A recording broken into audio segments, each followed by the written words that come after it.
Hi. This instruction is on commodes. Commodes are portable toilets. They come in standard, pediatric, bariatric. They have 3-in-1s, they have standalones. A standalone means that it is only used as a bedside commode. You put it by the bed so that the patient or the person who's in bed doesn't have to walk far to get there. The other options are 3-in-1 commodes. 3-in-1 commodes mean that the commode can be used as a bedside. It can be used over the toilet as a toilet safety frame to help you get up and down on the commode and off the commode. And as a raised toilet seat. Again, a platform that raises higher than the normal seat to allow you to get on and get off the commode easier. This particular version is a folding commode, so when it's not in use it can be stowed away in very, very convenient areas. It has the frame, the backrest, the seat and lid, the bucket, the lid, and a splash guard.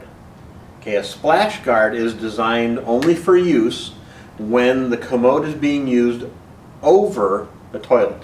So when you're using it for a toilet safety frame or as a raised toilet seat, and then this acts as a funnel so that there's no spray. You can raise it or lower it off the toilet, and this will take up the gap, again, to minimize spray. For the sake of this assembly, we're going to leave them all attached to the same inside the bucket. To assemble this particular model, you have the little 2-point pivot frame. The center portion raises and lowers, and it does have the ability, you can get it so that this thing can spin all the way around.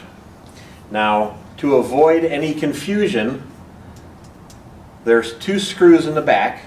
Those screws, on the back side you actually see the thread and a nut. You don't want to be able to see that. You want those to be pointing down, or this chevron shaped piece here that holds the bucket, you want below the 2 seat rails. Okay, to assemble, you swing the arm around. There's a plastic connector port. You simply slide it over, push the button in, you hear that lock, that locks in the leg. Same thing on this side, you swing it around,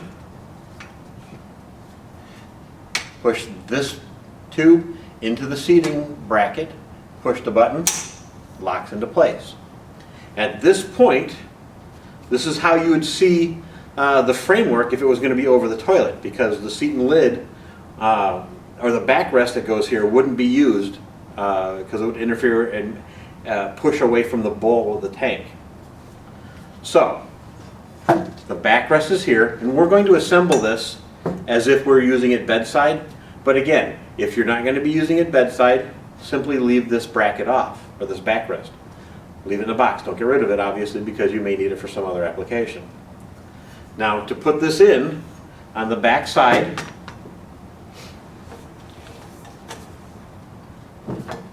you see these 2 ports, and in the center is a hole.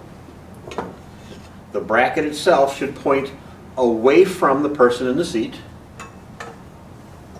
They simply fit in, push down, until you hear that lock, that click, and you can see the buttons exposed on the back side. Now the backrest is locked in place. And at that point, this thing is set up to hold someone who's 300 pounds. There's not going to be any problem with this at all. Now,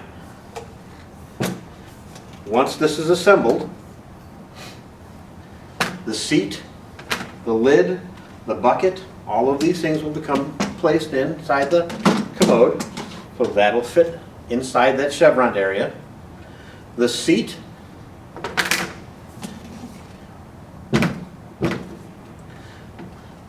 has a set of clips that you can see right here, and they in turn snap onto the rail that goes across the back side. Simply center it squeeze down. It clamps onto the back side of the rail. That's all there is to it. The lid, same thing. You simply set it down, it'll straddle that. You reach over, give it a little pat, and now this is in place. Seat and lid. Seat and lid, and when you push them back down, there's no gap. It sets and seals. It sets precisely. It doesn't necessarily seal. But at this point, it's ready to be used. The only addition or variance here now is that if somebody is tall or short, this, unlike your porcelain commode, has the ability to change heights. Idea here is you want to measure from the ground to the back of the knee. Ground to the back of the knee, that's just above where the calf starts to rotate or starts to slope in towards the knee. Right where it slopes is where you want to measure. And you simply take that measurement from the seat rail to the foot. So if you had a, let's say you had somebody who's fairly tall, 6 foot, and the distance between the ground and the back of their knee was 20 inches. You take your tape measure, you've measured. You want to take that 20 inches. Out of the box it's going to be sitting at about 16 and a half. And you simply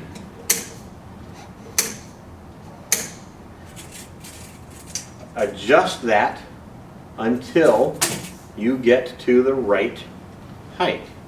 Now, if it comes to the point where it is in between two of the holes, and this one is actually, if we were looking at a 20-inch, this would be just a little long. You need to look at the person who's going to be using it.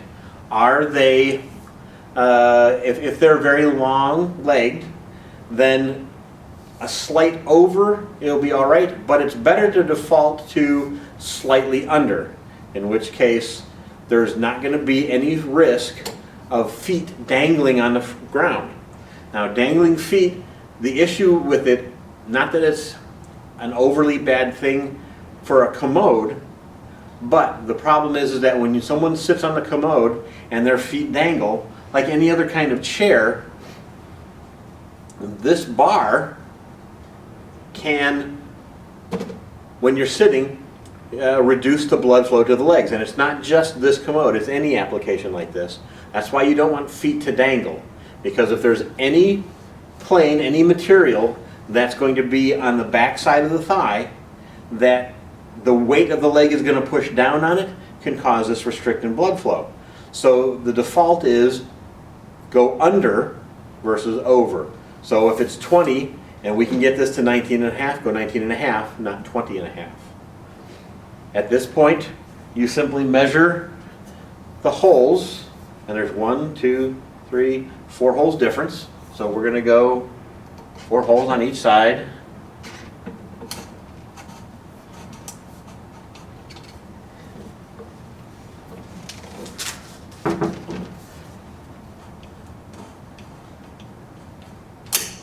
One, two, three, four, 4,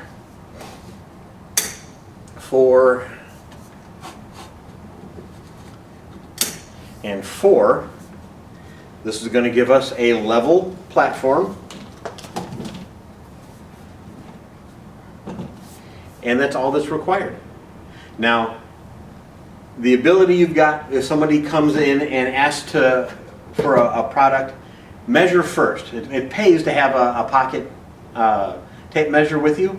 That way you can say, well, if this person he may be 6 foot, but he's all leg. So he needs to have something that's higher than normal. Verify the box. It'll tell you what the height adjustabilities are, or you can call the support desk and verify that this particular commode will suit somebody of that particular height or that particular weight. Folding commodes have a 300-pound weight capacity and accommodate 90% of the people who need a commode, but there are others. So the the ability of having one made out of aluminum, or one that is a platform seat versus a seat and lid. There are different versions or options for them, but this is a commode and how it's set it up. We've gone over the usage, and if there are any questions, please feel free to contact the support desk. Thanks.